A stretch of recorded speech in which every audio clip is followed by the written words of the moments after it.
Right, बिस्मिल्लाहिर्रहमानिर्रहीम। थोड़ा सा पहले रिवाइज कर लेते हैं क्योंकि आज ये बहुत काम आने वाला है, डायपोल्स का और हाइड्रोजन बॉन्ड का कंसेप्ट।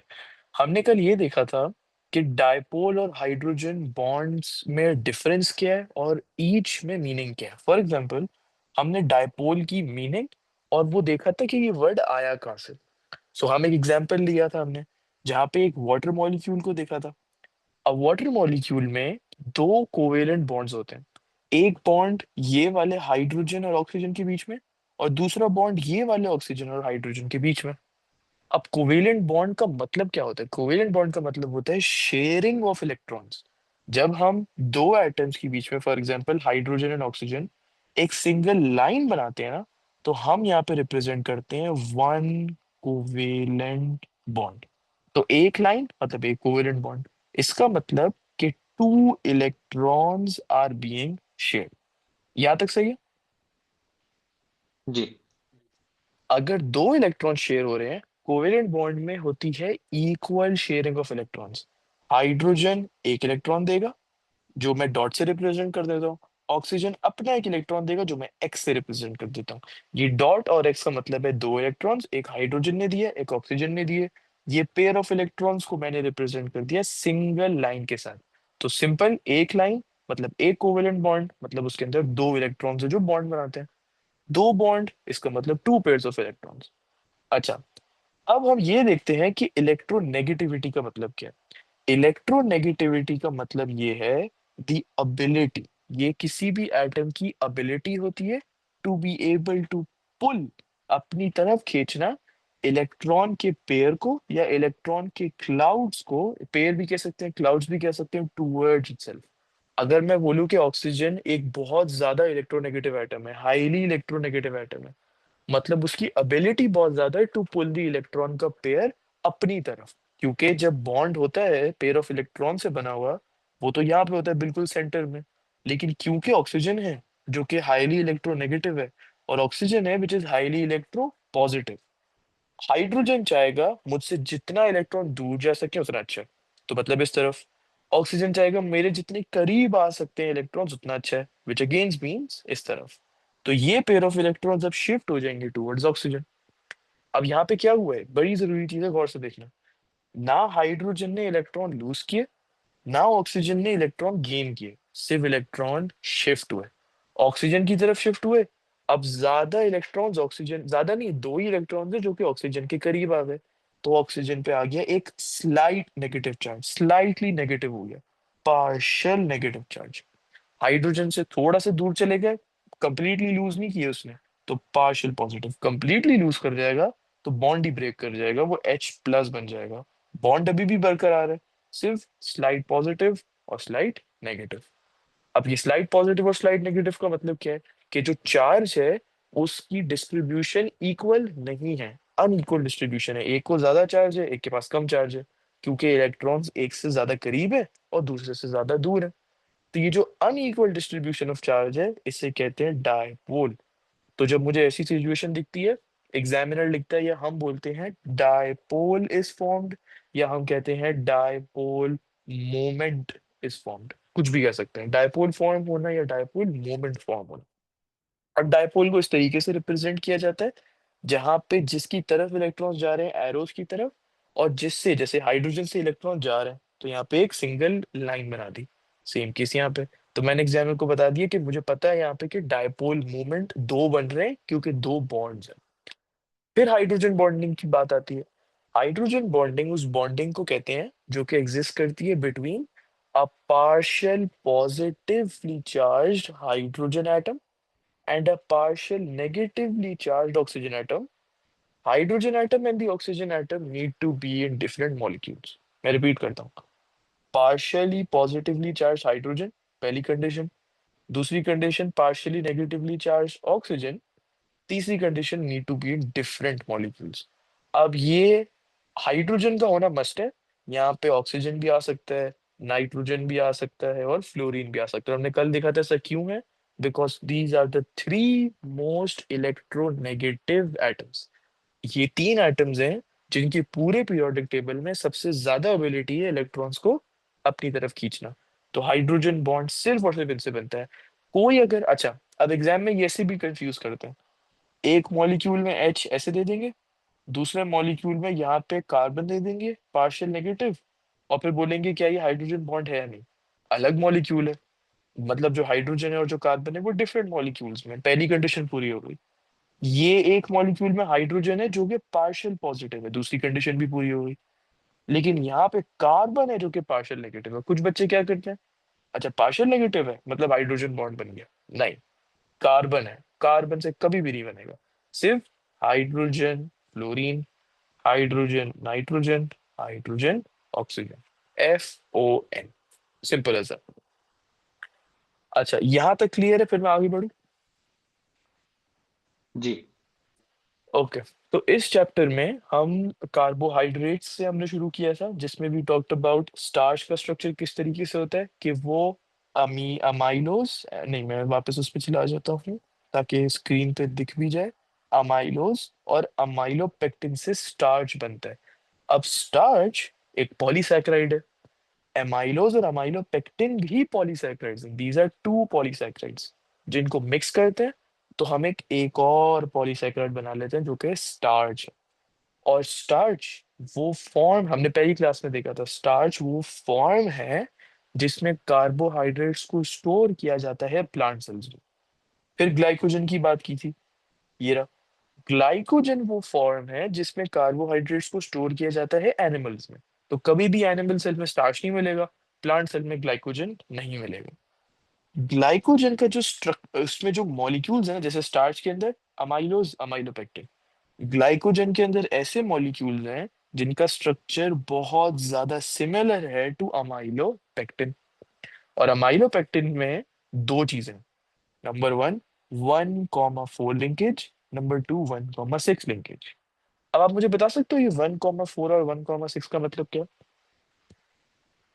1,4 का मतलब ये है कि वन फर्स्ट कार्बन और 4 कार्बन के बीच में लिंकेज है, और 1,6 का मतलब ये है कि फर्स्ट और 6 कार्बन के बीच में लिंकेज है। करेक्ट, और ये लिंकेज का नाम कोई है। Glycosidic bond. Correct, glycosidic covalent bond linkage, इसको आप पूरा भी बोल सकते हो या ग्लाइकोसिडिक बॉन्ड भी बोल सकते हो, दोनों केसेस में ये बिल्कुल एक्सेप्टेबल है, बिल्कुल सही है। अब हम बात करते हैं तीसरे पॉलीसैकेराइड की, which is cellulose. Starch, glycogen और सेलुलोज, ये तीन पॉलीसैकेराइड्स की हमारे सिलेबस में बात करने की है। अब सेलुलोज का नाम आपने कहाँ पे सुना हुआ है। सेल वॉल के स्ट्रक्चर जो होते हैं प्लांट सेल में। करेक्ट, सेलुलोज सबसे ज्यादा अबंडेंट मॉलिक्यूल है पूरे दुनिया में। Cellulose is the most abundant, मतलब सबसे ज्यादा पाया जाता है ऑर्गेनिक मॉलिक्यूल। अब मैं ऑर्गेनिक समझाता हूँ, एक second. Organic molecule on the planet. अब देखो दो तरीके के सब्सटेंसेस होते हैं, एक होते हैं ऑर्गेनिक सब्सटेंस और एक होते हैं इनऑर्गेनिक सब्सटेंस। अगर एक प्लांट है, उसके पास रूट्स हैं, और ये रूट्स ग्राउंड के नीचे हैं। ये रूट्स अब्जॉर्ब करते हैं सॉइल में से वाटर और न्यूट्रिएंट्स, राइट।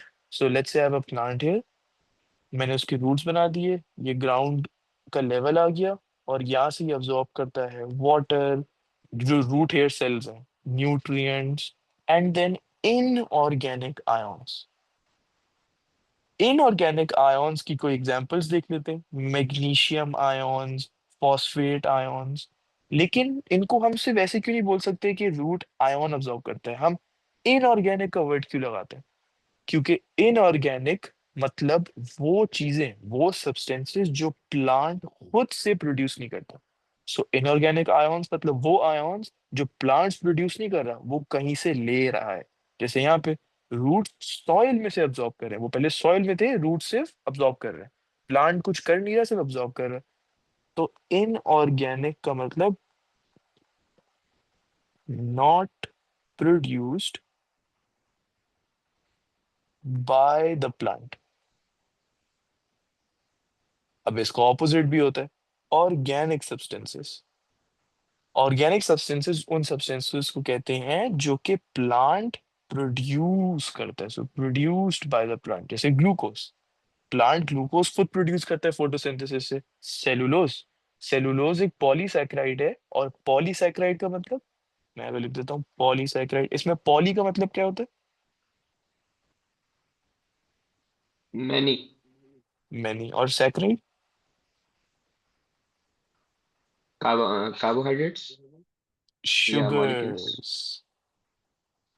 सैकराइड को हम शुगर्स बोलते हैं। सो जैसे हम ग्लूकोज के लिए देखते हैं, वो मोनोसैकराइड है। मोनो मतलब वन, सैकराइड मतलब शुगर, मतलब one sugar. Disaccharide two sugars, polysaccharide many sugars. अब प्लांट के अंदर ये छोटे छोटे मोनोसैकराइड्स, शुगर मॉलिक्यूल्स थे ऑलरेडी, जो उसने फोटोसिंथेसिस से प्रोड्यूस किए, मतलब ग्लूकोज। अब उसके पास ऑलरेडी थे जो उसने प्रोड्यूस किए थे, उसी को जोड़ के सेलुलोज बना दिया। तो क्या प्लांट को कहीं और से ग्लूकोज लेना पड़ा, या उसने खुद ही फोटोसिंथेसिस से बनाया? खुद ही बनाए। खुद ही बनाया, जो कि सेलुलोज का बेसिक बेसिक यूनिट है। मतलब अगर सेलुलोज को मैं तोड़ता जाऊं, अंदर से जो बिल्कुल छोटी चीज निकलेगी, द स्मॉलेस्ट सिंपलेस्ट यूनिट, वो ग्लूकोज है, जो कि प्लांट ने बनाया है। इसीलिए इसको ऑर्गेनिक मॉलिक्यूल कहा जाता है। ये दुनिया पे सबसे ज्यादा अबंडेंट ऑर्गेनिक मॉलिक्यूल। अच्छा, एक और चीज, इनऑर्गेनिक और ऑर्गेनिक ये सिर्फ प्लांट्स पे अप्लाई नहीं होता। अगर हम एनिमल्स, ह्यूमंस कोई चीज अपने अंदर बनाते हैं, वो हमारे लिए ऑर्गेनिक है। कोई चीज खाते हैं, बाहर से इनहेल करते हैं, वो इनऑर्गेनिक है, क्योंकि वो हमने प्रोड्यूस नहीं की है। अब ये सबसे ज्यादा अबंडेंट क्यों है? वो इसीलिए जो आपने बताया था, इट इज प्रेजेंट, और बिल्कुल मेन कॉम्पोजिशन है प्लांट सेल वॉल्स का। मतलब इसके बगैर प्लांट की सेल वॉल्स कंप्लीट ही नहीं हो सकती।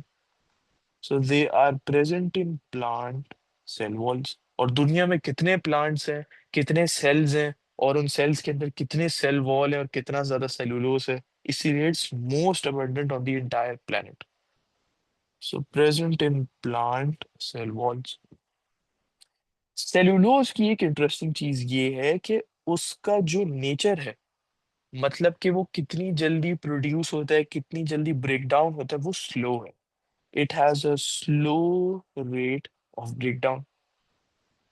मतलब अगर कोई चीज होती जो जल्दी से टूट जाती, तो वो कम टाइम में टूटती ना, तो हम ये तो नहीं कह सकते कि वो ज्यादा टाइम दुनिया में रहती है।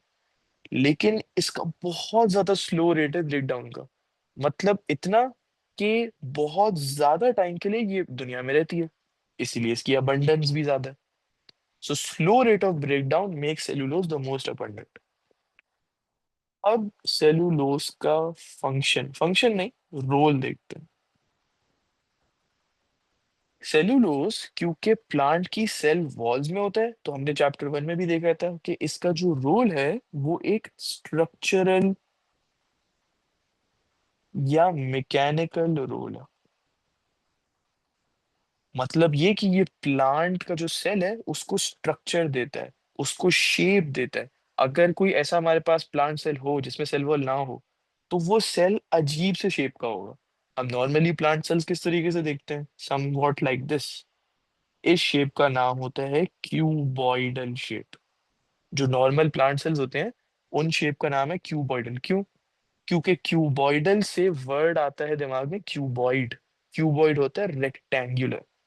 तो क्यूबॉइडल शेप प्लांट सेल्स का क्यों होता है? क्योंकि जो सेल वॉल है, इसके अंदर जो सेलुलोस है, ये इतना स्ट्रांग है कि ये प्लांट सेल के शेप को उल्टा नहीं होने देता, मतलब अजीब सा नहीं होने देता। बिल्कुल कड़क, it remains straight, it remains cuboidal. अगर हम दूसरी तरफ देखें, एनिमल सेल्स में, एनिमल सेल्स में सेल वॉल नहीं होता, सेलुलोस नहीं होता, इसीलिए उनका शेप कुछ इस तरीके से होता है, spherical. So the reason why plant cells have a cuboidal shape is because of cellulose. तो हम ये कहते हैं कि सेलुलोस प्रोवाइड्स शेप, वो बिखरने नहीं देता शेप को, and support to the cell. और मैकेनिकल का मतलब यही होता है।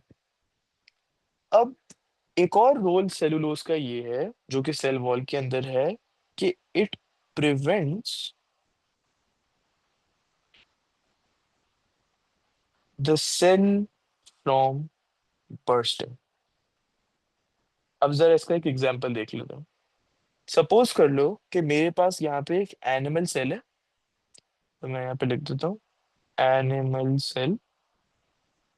और इस एनिमल सेल को एक ऐसे कंटेनर में रखा गया है जहां पे बाहर जो लिक्विड है, सेल के बाहर वाला लिक्विड जो कंटेनर में है, उसका हाई W.P है, मतलब हाई वाटर पोटेंशियल है। और एनिमल सेल के अंदर जो साइटोप्लाज्म है उसका लो वाटर पोटेंशियल है। तो आप बता सकते हो यहाँ पे कौन सा प्रोसेस होगा और किस डायरेक्शन में होगा?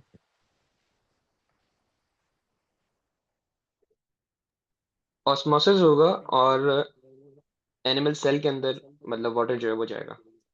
करेक्ट, ऑस्मोसिस का प्रोसेस होगा और एनिमल सेल के अंदर वाटर जाएगा। अब ये जो प्रोसेस है ना कि वाटर सेल के अंदर जा रहा है, इस प्रोसेस को कहते हैं एंडोस्मोसिस। ये एग्जाम में आप जरूर लिखना अगर ऑस्मोसिस का सवाल है, और वो नॉर्मली आएगा भी चैप्टर 4 में जब हम सेल मेम्ब्रेन्स को देखेंगे। एंडो का मतलब होता है इन, जैसे एंडोथर्मिक मतलब वो एनर्जी अंदर लेता है, एक्सोथर्मिक एनर्जी बाहर देता है। एंडो इन। और एंडोस्मोसिस पानी सेल के अंदर जाता है। हमेशा सेल के लिहाज से ही बात होगी, तो इन का मतलब सेल के अंदर। एक्सोस्मोसिस में एक्सो मतलब आउट, मतलब सेल के बाहर। अब एंडोस्मोसिस हमने देखा कि होता है प्लांट सेल के अंदर, सॉरी एनिमल सेल के अंदर, और ये पानी अंदर चला जाता है। एक गैस लो कि एनिमल सेल के साथ क्या होगा जब एनिमल सेल के अंदर पानी जाना शुरू होगा। एनिमल सेल एक तरह से टर्जिड होता जाएगा, और अगर बहुत ज्यादा हो जाएगा तो हो सकता है कि प्लाज्मालाइज्ड हो जाए, मतलब फट जाए। करेक्ट। अच्छा, एक एक इसमें थोड़ा सा मसला है, टर्जिड हो जाएगा। प्लाज्मालाइज गलत बोले। करेक्ट, मैं यही कहने वाला था।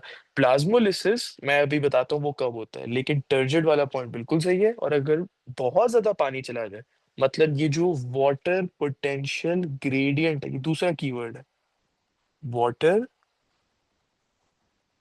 Potential gradient. Water potential gradient मतलब, लेट्स से यहाँ पे वाटर पोटेंशियल है 50 और यहाँ पे 10, तो वाटर पोटेंशियल ग्रेडियंट होगा 50 - 10 जो कि 40 है। लेकिन लेट्स से यहाँ पे 100 है और यहाँ पे 5 है, तो वाटर पोटेंशियल ग्रेडियंट 95 बन जाएगा। जितना ज्यादा बड़ा होगा ग्रेडियंट, उतना ज्यादा पानी अंदर जाएगा, क्योंकि उतना ज्यादा ग्रेडियंट स्टीप होगा, right?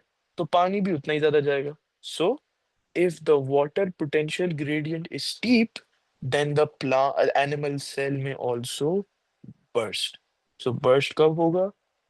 If water potential gradient, ये gradient वर्ड लिखना बहुत जरूरी है, and water potential भी is too steep. अच्छा, प्लांट सेल में क्या होगा अगर एंडोस्मोसिस होता है?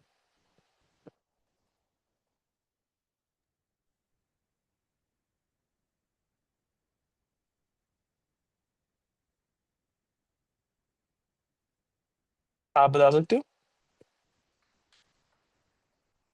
प्लांट प्लांट में ये होगा कि पानी भरता चले जाएगा और वो टर्जिड हो जाएगा, जो उसकी नॉर्मल स्टेट होती है प्लांट की।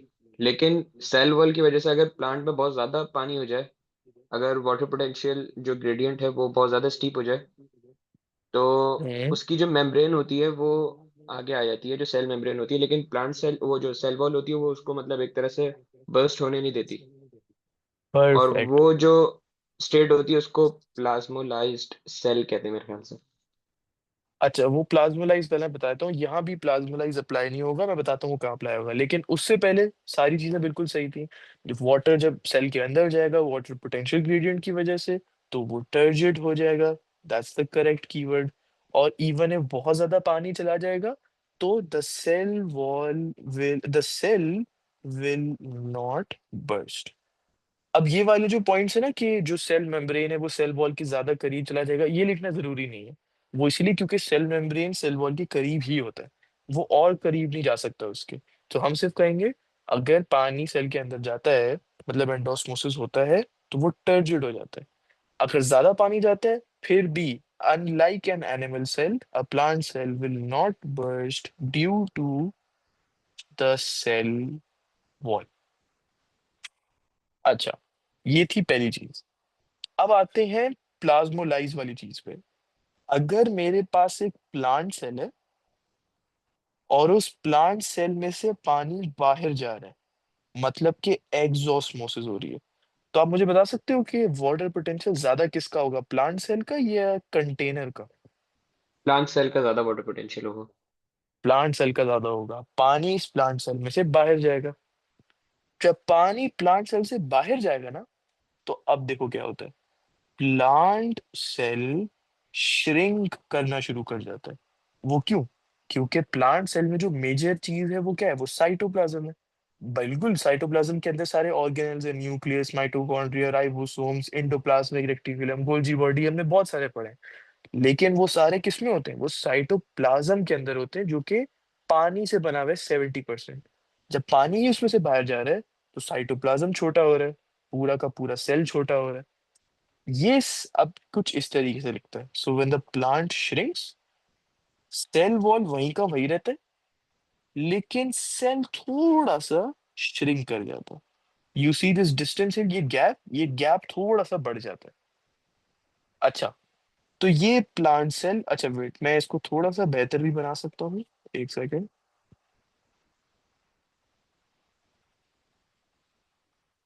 अच्छा, मुझे एक क्वेश्चन पूछना है। जी। जो जो वाटर पोटेंशियल सेल के अंदर होगा और जो बाहर वाटर पोटेंशियल होगा वो मतलब सेम नहीं हो सकता। मतलब अगर सेल का वाटर पोटेंशियल ज्यादा है और बाहर का कम है तो ऑस्मोसिस होगा, एक्सोस्मोसिस। हम्म। और जब तक पानी जो है वो मतलब बिल्कुल सेम लेवल का हो जाए, मतलब 50-50 हो जाए, तो मतलब उस वक्त तक पानी रुक जाएगा या सारा पानी एक तरह मतलब एक तरह से निकल जाएगा एक सेल से।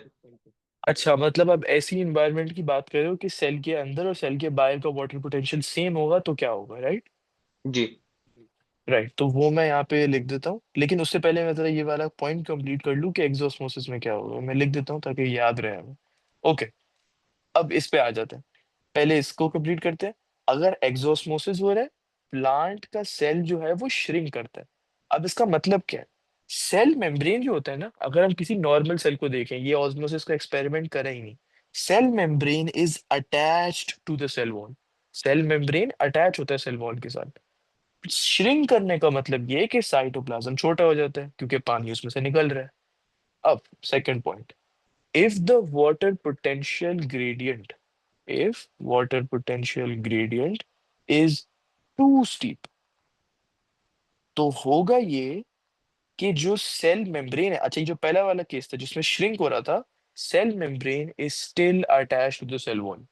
वाटर पोटेंशियल ग्रेडियंट बहुत स्टीप हो जाता है, सेल का जो मेम्ब्रेन है, it detaches from the cell wall. Cell wall अपनी जगह से नहीं हिलने वाला, जितना पानी अंदर डालो, जितना पानी बाहर डालो। क्यों? वो सेलुलोज है उसके अंदर। सेलुलोज एक बहुत स्ट्रॉन्ग मटेरियल है, हमने ये देखा था सेल वॉल की जब हम बात कर रहे थे पहले वाले चैप्टर में। तो अब इसका स्ट्रक्चर कुछ इस तरीके से दिखेगा। अब ये देखो, कहीं भी सेल मेम्ब्रेन सेल वॉल के साथ नहीं जुड़ा हुआ। इस सिचुएशन में हम कहते हैं द प्रोसेस ऑफ इंसिपिएंट प्लाज्मोलिसिस। ये जो वर्ड्स हैं ये इतने कॉमन हो जाएंगे चैप्टर 4 में, लेकिन अभी मैं बता रहा हूं ताकि ये बहुत सिंपल हो जाए आगे जाके।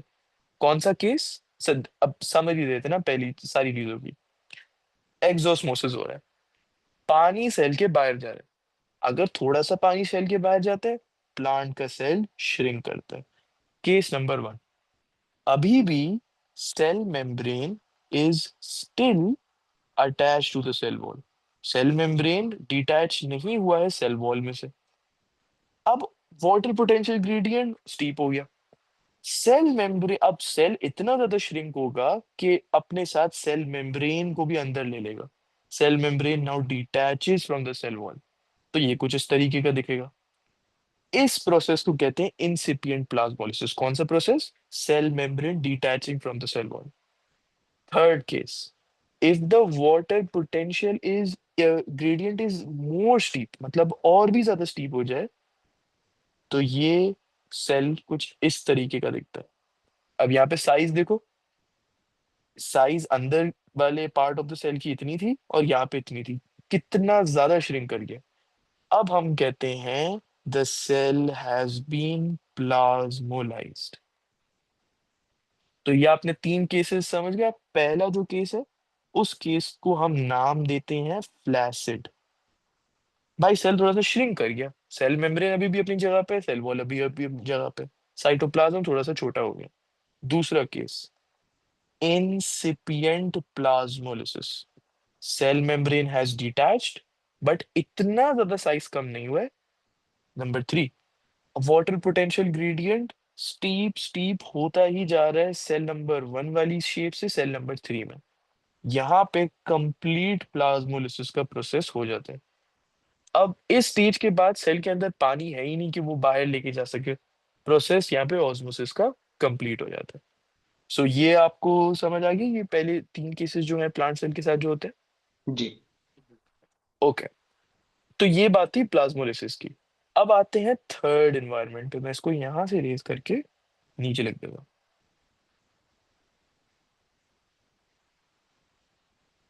ये बहुत इजी हो जाएगा जब हम चैप्टर 4 पढ़ेंगे।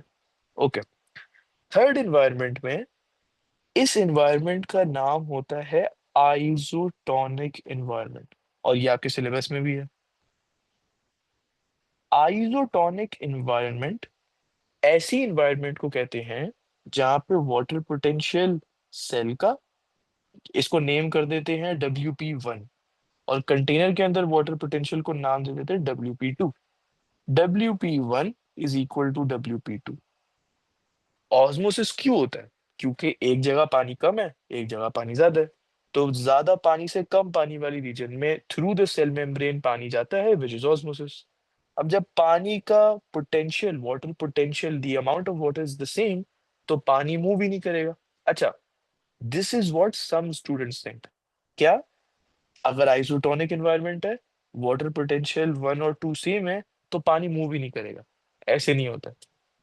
पानी सेल से बाहर और कंटेनर के अंदर भी जाएगा, और कंटेनर से सेल में भी जाएगा, लेकिन नेट जो मूवमेंट होगी ना, नेट ओवरऑल जिसे हम कहते हैं, वो जीरो होगी।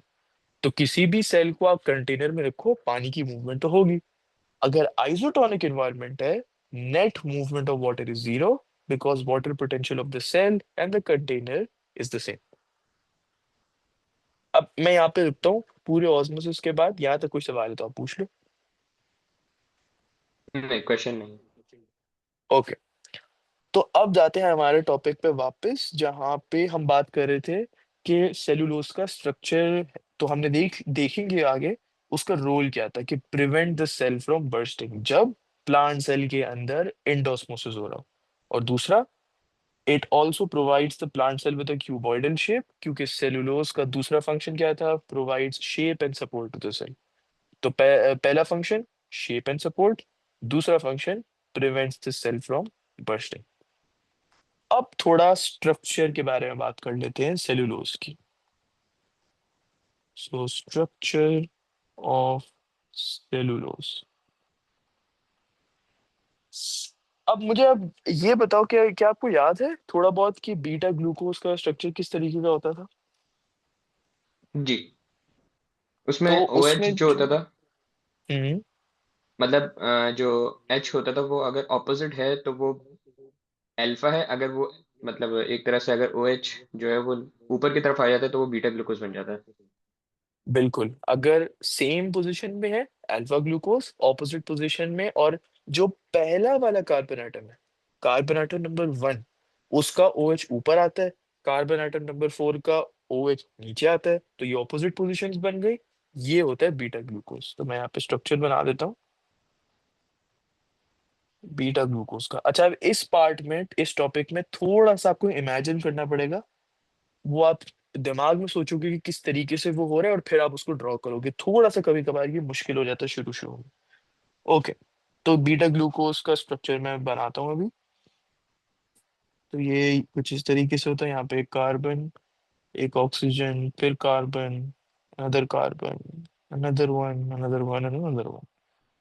यहाँ पे CH2OH, ये पांचवा, sixth, first, second, third and fourth.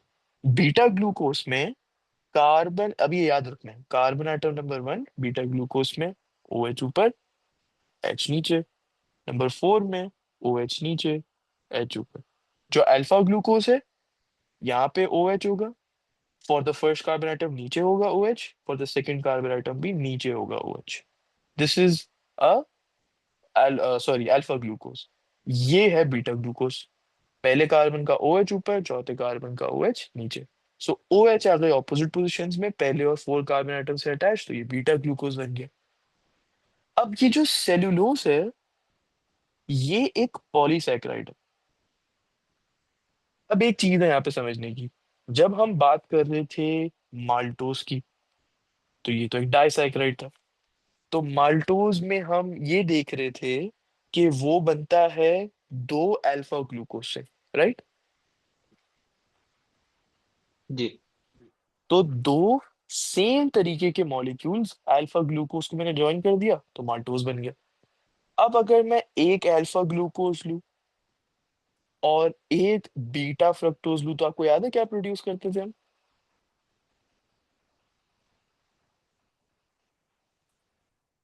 हमने जो दूसरा डाइसैकेराइड पढ़ा था, रिमेम्बर? सुक्रोज। Sucrose, perfect. सिर्फ दो ही डाइसैकेराइड है सिलेबस में, बहुत सिंपल है। अगर दो अल्फा ग्लूकोज माल्टोज, एक अल्फा ग्लूकोज और एक बीटा फ्रक्टोज तो सुक्रोज। और ये आपको पता होना चाहिए क्योंकि वो सिंपल सवाल बोलेंगे, draw the structure of sucrose, ऐसे। अच्छा, तो ये तो थे डाइसैकेराइड जिसमें एक केस में हमने दो सेम मॉलिक्यूल्स को ज्वाइन कर दिया। दूसरे केस में हमने क्या किया, दो अलग अलग मॉलिक्यूल्स को ज्वाइन कर दिया। Cellulose is a homopolymer. ये बिल्कुल शुरू में हमने किया था चैप्टर के। होमो का मतलब होता है सेम, और polymer obviously means made up of many molecules join together of the same type. तो सेलुलोज का जो बेसिक यूनिट है, दैट इज बीटा ग्लूकोज। जैसे स्टार्च में अमाइलोज है, अल्फा ग्लूकोज से बनता है। अमाइलोपेक्टिन अल्फा ग्लूकोज से बनता है। ग्लाइकोजन में जो मॉलिक्यूल है अल्फा से बनता है। सेलुलोज बीटा ग्लूकोज से बनता है। लेकिन एक इंटरेस्टिंग चीज है, और मैं आपसे पूछता हूँ ये फिर होगा कैसे। अगर सेलुलोज बीटा ग्लूकोज से बनता है तो ऐसा ही होना चाहिए ना कि बीटा ग्लूकोज एक पूरे चेन में ज्वाइन टुगेदर है, राइट? जी। ओके, तो फिर मैं यहाँ पे ड्रॉ करता हूँ बीटा ग्लूकोज को। ओ ओ, ये क्या हुआ? अच्छा, okay, just give me 1 second, sorry.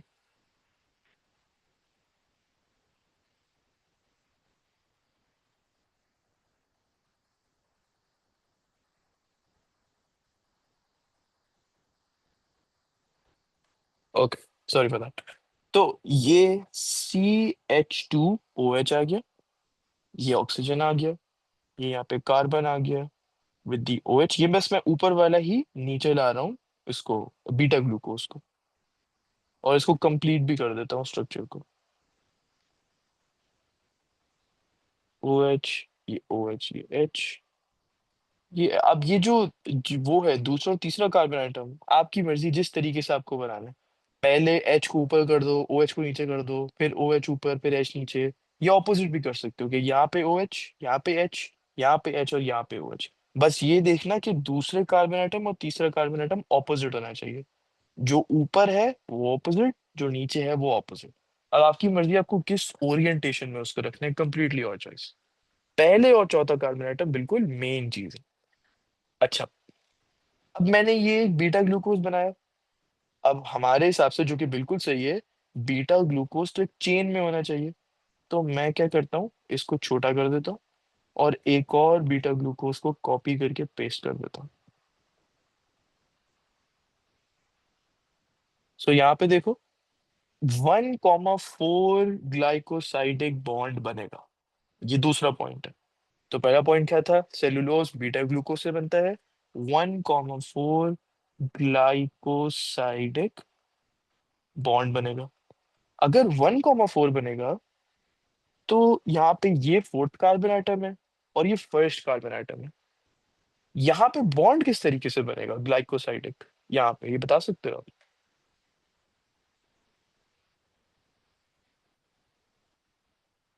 मतलब कोई चांस है बॉन्ड बनने का, कोई चांस नहीं है, क्या ख्याल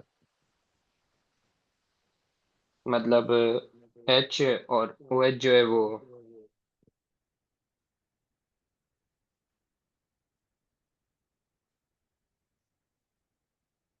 है? एच और ओ एच, ओके। एच और ओ एच आप कह रहे हो कि वो ज्वाइन करके वाटर बना देंगे, ये वाले या ये वाले? दोनों में से भी कोई भी एक बन सकता है। ओके। तो अब यहाँ पे आपको एक बात याद रखनी है, और वो ये कि जब भी हम ग्लाइकोसाइडिक बॉन्ड बनाएंगे, whenever we make a glycosidic bond, 1,4 हो 1,6 हो, वी डोंट केयर किस मॉलिक्यूल में, हमेशा रिएक्शन में टू हाइड्रोक्सिल ग्रुप्स पार्टिसिपेट करेंगे, हमेशा। मैं ऊपर जाके भी चेक कर लेता हूँ मैंने सही तरीके से बनाया हुआ है। लेट मी गो अप शुरू से देखने के लिए। यहाँ पे ये देखो, एक ओ एच और दूसरा ओ एच, मैं ऐसे नहीं कर रहा कि ये वाला ओ एच और ये एच, नहीं, it's always the two hydroxyl groups which participate together in the reaction. एक और एग्जांपल देख लेते हैं यहाँ पे अगेन। तो कभी मैं हाइड्रोजन और हाइड्रोक्सिल नहीं कर सकता, हाई और हाइड्रोक्सिल और हाइड्रोक्सिल ही करना पड़ेगा। तो अब बताओ, क्या ये रिएक्शन हो सकता है कि ऊपर है एक ओ एच और नीचे है दूसरा ओ एच, क्या ये मीट करके रिएक्शन कर सकेंगे?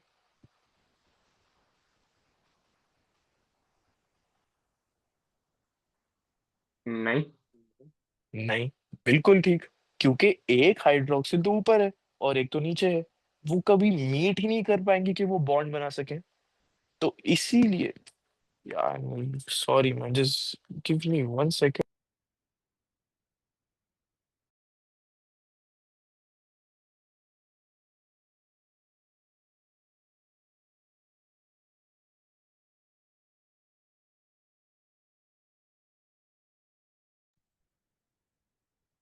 राइट। तो अब ये वाला ओएच और ये वाला ओएच तो पार्टिसिपेट करेंगे, लेकिन ये मीट नहीं कर सकते। मुझे कुछ ऐसा करना पड़ेगा कि मैं इनको मीट करवा दूं। कोई पॉसिबल सोल्यूशन है आपके पास कि इन दोनों ओएच को मीट करवा दूं?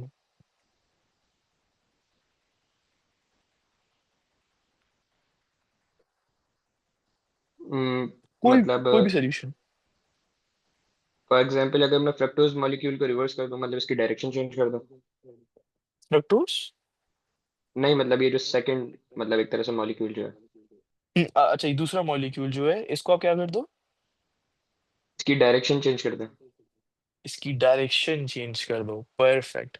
This is the exact solution जो कि साइंटिस्ट ने भी निकाला, और उन्होंने भी यही थ्योरी यूज की कि यार अगर एक वेज ऊपर है और एक नीचे है, उनको मीट नहीं करा सकते, तो दूसरे वाले मॉलिक्यूल को 180 डिग्री स्विच कर दो। तो ये कुछ इस तरीके का बनेगा कि पहला वाला will remain as it is, दूसरे वाले को हम स्विच कर देंगे 180 डिग्रीज। अब यहाँ पे मैं कह रहा था ना शुरू में, आपको थोड़ा सा इमेजिन करना पड़ेगा। तो अपने दिमाग में ये वाला मॉलिक्यूल लाओ और इसको फ्लिप कर दो, 180 डिग्रीज टर्न करवा दो। तो ये मॉलिक्यूल कुछ इस तरीके का बनेगा। Let me just draw that. ये कुछ इस तरीके का बनेगा, यहाँ पे ऑक्सीजन आएगा। अब इसको याद रख कैसे रखना है, जो पहला वाला ये है, it will remain as it is, क्योंकि हम इसको फ्लिप कर रहे हैं 180 डिग्रीज, नॉट 360 डिग्रीज। सो मैं यहाँ पे पहले कंप्लीट बना देता हूँ, फिर मैं एक्सप्लेन करता हूँ।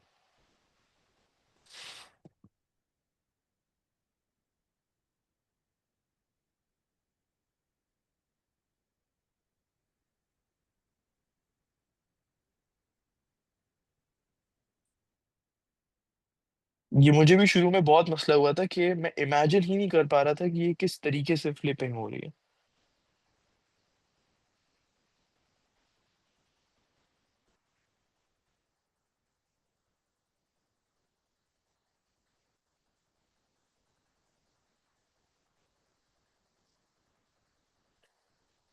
राइट।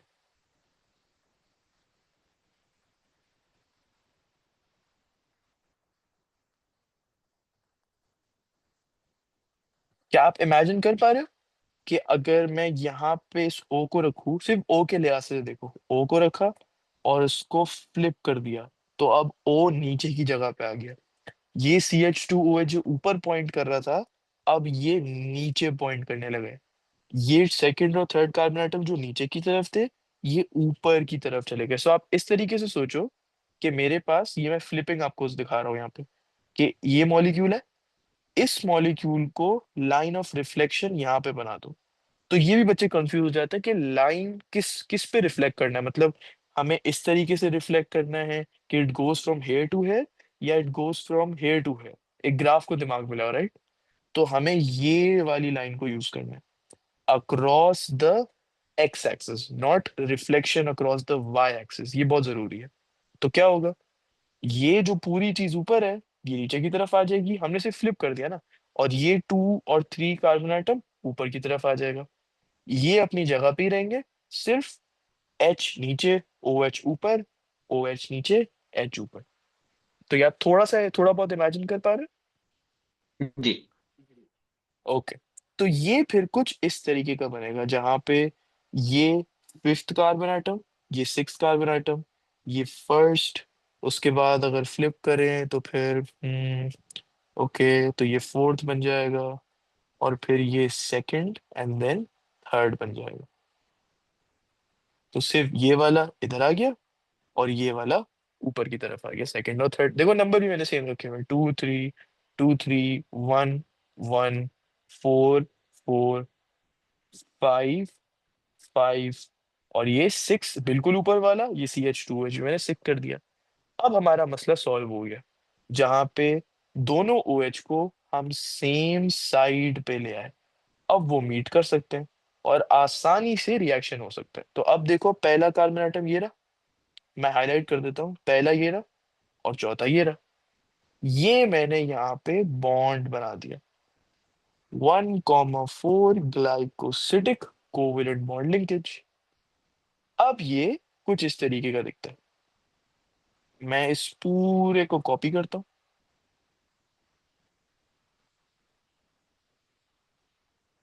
और फिर इस पूरी चीज को यहाँ पे पेस्ट कर देता हूँ। इसको मैंने इरेज किया।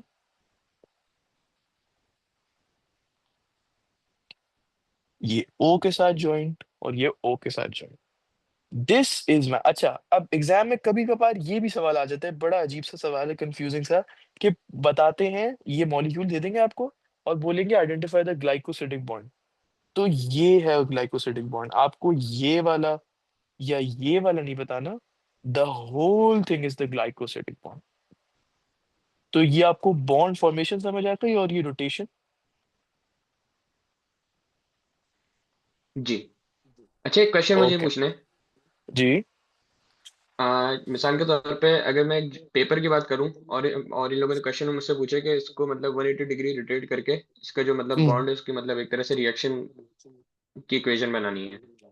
हम्म तो अगर मुझसे उसमें ओ एच और एच की मिसप्लेसमेंट हो गई, जैसे अगर मैं मिसाल बात करूं कार्बन 2 की, तो इसमें ओ एच ऊपर है, रेड वाले जो आपने इसमें बनाया हो ना स्ट्रक्चर, ओ एच ऊपर है। या लेकिन अगर मैं उसकी हम्म प्लेसमेंट, अगर मैं अपनी डायग्राम में ओ एच की नीचे प्लेसमेंट कर दूं और एच के ऊपर कर दूं, तो इसमें नंबर कटेंगे मेरे या नहीं कटेंगे? नंबर कटेंगे। वो क्यों? क्योंकि आप ये कह रहे हो कि उन्होंने क्वेश्चन में आपको ऑलरेडी मॉलिक्यूल दिया हुआ होगा, और आपको सिर्फ फ्लिप करना है, राइट? जी। तो अगर उन्होंने क्वेश्चन में ऑलरेडी मॉलिक्यूल दिया हुआ है, तो उन्होंने ये भी लिखा होगा कि सेकंड वाला में एच ऊपर की तरफ है और ओ एच नीचे की तरफ है। तो जब आप फ्लिप करोगे, तो ओ एच ऊपर आ जाएगा और एच नीचे आएगा। अगर आपने वही पोजीशन रखी है, मतलब आपने फ्लिपिंग ही गलत की है, राइट? तो फ्लिपिंग का मार्क फिर आपको मिलेगा ही नहीं। अच्छा, नॉर्मली इस किस्म का सवाल नहीं आता है, जो एग्जाम में सवाल आता है ना, एक तो डायग्राम के कम ही आते हैं, लेकिन वो जो थ्योरी में पूछते हैं, for example, describe the structure of cellulose, एक mark 1,4 glycosidic covalent bond linkage, दूसरा मार्क होमोपॉलीमर है, तीसरा mark every successive beta glucose molecule is rotated 180 degrees. ये भी मैं यहाँ पे लिख देता हूँ, क्योंकि हम यहाँ पे देख रहे थे 2 बीटा ग्लूकोज को, उसमें से दूसरा वाला था। अब अगर 3 बीटा ग्लूकोज को ले आएंगे, तो फिर से तीसरा वाला फ्लिप होगा। every successive beta ग्लूकोज जो मॉलिक्यूल है इज रोटेटेड, या फ्लिप भी लिख सकते हो, इज रोटेटेड, लेकिन रोटेटेड बेटर वर्ड है, रोटेटेड 180 डिग्रीज, ये है थर्ड मार्क। तो इस किस्म के क्वेश्चंस आते हैं थ्योरेटिकल। डायग्राम अगर गलती से आ गया, बहुत कम आता है, तो उसमें वो आपसे कुछ सिर्फ बोलेंगे draw the structure of cellulose showing 3 सब यूनिट्स, पहला सब यूनिट, दूसरा सब यूनिट, और एक और बीटा ग्लूकोज का मॉलिक्यूल। तो वो ऑलरेडी आप फ्लिप करके बनाओगे और ग्लाइकोसिटिक बॉन्ड को मेंशन कर दोगे और शो कर दोगे कि अच्छा ये ग्लाइकोसिटिक बॉन्ड। सो मैं ये कहूंगा डायग्राम्स के लिए आपको एडवाइस के ट्राई करो कि अगर आप याद रख सको इन डायग्राम्स को, एग्जाम में आप इनको फ्लिप करने बैठ तो सकते हो, लेकिन उसमें थोड़ा सा ज्यादा टाइम जाएगा। नॉर्मली सवाल नहीं आता, लेकिन यू नेवर नो, कैमरिस्ट का कोई भरोसा नहीं है, कभी कभार दे भी देते हैं। एक दो बार आया हुआ है, तो जब वो आ जाता है तो फिर थोड़ा सा उसमें टाइम जाया होता है। ओके, तो आज हम यहीं तक रखते हैं। अब हमने बात कर ली मेजोरिटी सेल्यूलोज की, जो कि बहुत जरूरी पार्ट था चैप्टर का। बस अगली क्लास में सिर्फ उसके थोड़ा सा वो रहता है, सेल्यूलोज का स्ट्रक्चर को कंप्लीट करना है। अभी हम इनिशियल स्ट्रक्चर में पहुंचे। अच्छा, एक चीज यहाँ पे, हमने ये जो बहुत सारे मॉलिक्यूल्स जोड़े ना, अल्फा सॉरी बीटा ग्लूकोज के, कुछ को रोटेट किया, कुछ को नहीं रोटेट किया, ये पूरी चेन बन गई। This is a chain of alpha glucose molecules, sorry beta glucose molecules. ये बीटा ग्लूकोज मॉलिक्यूल्स की पूरी चेन बन गई, और ये बीटा ग्लूकोज मॉलिक्यूल्स इस चेन में are joined end to end. End to end का मतलब ये होता है कि दो बीटा ग्लूकोज मॉलिक्यूल्स में कोई जगह ही नहीं है, क्योंकि वो एक बॉन्ड से जुड़े हुए हैं। अच्छा, दूसरी चीज, जब ये पूरी चेन बन जाती है ना बीटा ग्लूकोज की, one singular chain, straight line की चेन, इस चेन को कहते हैं वन सेलुलोज मॉलिक्यूल। तो अगली बार अब कोई आपको कहे कि बताओ सेलुलोज मॉलिक्यूल का स्ट्रक्चर, तो आपके दिमाग में एक सेलुलोज मॉलिक्यूल आना चाहिए, मतलब एक चेन की बात हो रही है। उस चेन के अंदर बहुत सारे बीटा ग्लूकोज हैं, बहुत सारे बीटा ग्लूकोज को ग्लाइकोसिडिक 1,4 ग्लाइकोसिडिक से जोड़ा हुआ है, एंड टू एंड। अगली क्लास में हम ये देखेंगे कि बहुत सारे सेलुलोज मॉलिक्यूल्स के साथ क्या होता है और उनको जोड़ा कैसे जाता है। लेकिन अभी इस क्लास में आपको ये समझ आ जाना चाहिए कि एक सेलुलोज का मॉलिक्यूल किस तरीके से बनता है। तो यहाँ तक कोई सवाल हो तो आप पूछ लो। एक क्वेश्चन मुझे ये पूछना था, जो आपने जी। होमोपॉलीमर की बात की थी, तो वो मैंने अभी तक पढ़ी होमोपॉलीमर की चीज। जी बिल्कुल, मैं स्टार्ट में आई बिलीव मैंने लिखा था यहाँ पे, कहाँ ये रहा। तो होमोपॉलीमर और हेट्रोपॉलीमर में फर्क क्या है? पॉलीमर्स तो दोनों है, लेकिन एक में होमो का वर्ड यूज हुआ है और एक में हेट्रो का वर्ड यूज हुआ है। होमो का मतलब होता है सेम, वो याद है मैंने एक एग्जांपल दी थी जी। होमोजेनस और हेट्रोजेनस मिक्सचर की। तो जी। होमो मतलब सेम और हेट्रो मतलब डिफरेंट। होमो पॉलीमर मतलब एक ऐसा पॉलीमर जो कि सेम सब यूनिट से बना हुआ है, उसके जो बेसिक यूनिट है या जो सब यूनिट है वो बिल्कुल सेम है। जैसे कि स्टार्च, पूरा अमाइलोज और अमाइलोपेक्टिन दोनों सिर्फ और सिर्फ अल्फा ग्लूकोज से बने हुए हैं। ग्लाइकोजन के अंदर का मॉलिक्यूल सिर्फ अल्फा ग्लूकोज से बना हुआ है। सेलुलोज सिर्फ बीटा ग्लूकोज से बना हुआ है। तो ये होता है होमोपॉलीमर। हेट्रोपॉलीमर हमारे सिलेबस में नहीं है, अलग अलग होते हैं। हम तीनों पॉलीसैकेराइड्स जो पढ़ रहे हैं वो होमोपॉलीमर्स है, या होमोपॉलीसैकेराइड्स इन्हें कह सकते हैं। सही है। राइट, और कोई सवाल हो तो आप पूछ लो। और कोई क्वेश्चन नहीं है। ओके, अच्छा, बिफोर एंडिंग आप मुझे वो एक शेड्यूल बना के आप भेज दो अगली क्लासेस का, ताकि उस हिसाब से मैं कर दूं, क्योंकि आपने कहा था कि आप आउट ऑफ सिटी हो गए, तो आप उस हिसाब से मुझे आप मैसेज करके बता देना। सही। और कल आपका टेस्ट है, so just a reminder for that. सही। अच्छा, दो ओके, टॉपिक्स का ही होगा ना, केमिस्ट्री का? केमिस्ट्री का जी, वो पहले दो टॉपिक्स एटॉमिक स्ट्रक्चर का और दूसरा आयोनाइजेशन एनर्जी का। यस। सही है। ऑलराइट, अल्लाह हाफिज।